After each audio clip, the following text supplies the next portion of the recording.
Hello, everyone. This is Justin with Green Residential, a licensed home inspector and a licensed insurance adjuster in the great state of Texas. So in this video, I'd like to talk about winterizing your house. Now, I'm going to focus on a house that is inhabited. I'm not talking about vacant houses. That's another subject. So winterizing your house all starts with having a source of heat in your house. If your house is below freezing, all the plumbing is subject to freezing. So the first thing is to make sure your thermostat is set at a nice, comfortable temperature that is above freezing and that will keep the water inside your house from freezing. Now, this is important even from an insurance point of view. Your insurance wants your house heated. So if you did not heat your house and a pipe burst, you may have difficulty being covered for that. So the next thing to understand is you are creating this warm environment in the midst of a much larger cold environment.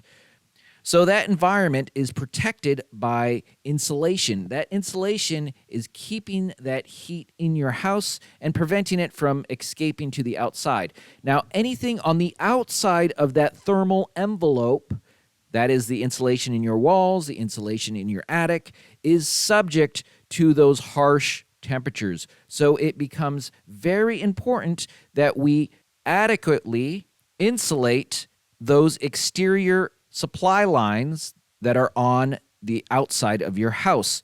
So what does that include? Well, here in Texas, we have your main water supply line that comes from underground, and right before it goes into the house, many times it will go out of the ground and into the house. Anything above the ground needs to be insulated. Any hose bibs or faucets for the hoses, those also need to be insulated. Any pipes in the attic that are above the insulation or that maybe go across the ceiling of the garage in the attic, any pipes above the ceiling of the garage are subject to freezing. So all those water supply lines, now we're not talking about drain lines, we're just talking about water supply lines. They all need to be insulated.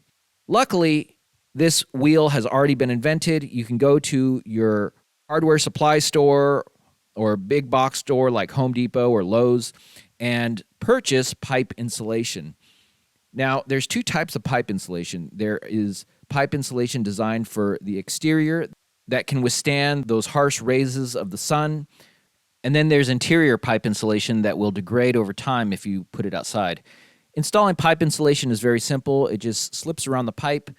On the exterior grade pipe insulation, many times it has a self-sealing glue that once you press it together, it holds together. On the exterior, I recommend using tape. Now, you can use duct tape, but that will degrade over time with the sun.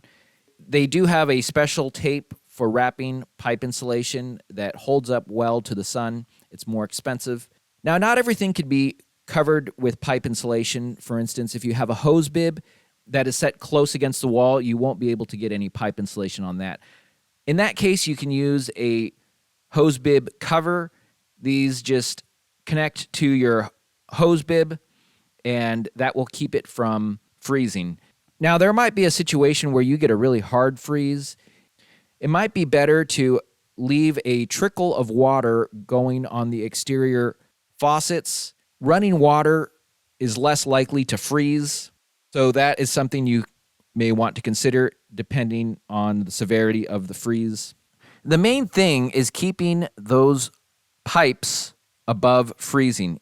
Inside your house, it should be nice and warm, and the heat should keep your pipes well above freezing. You can always open your sink cabinet doors and let some warm air circulate in there if you're concerned about it. Now, in the event that you lose heat, my suggestion, and especially if this goes on for an extended period of time, is you turn off the water to the house at the main water supply line or at the meter and drain the water out of the water supply lines.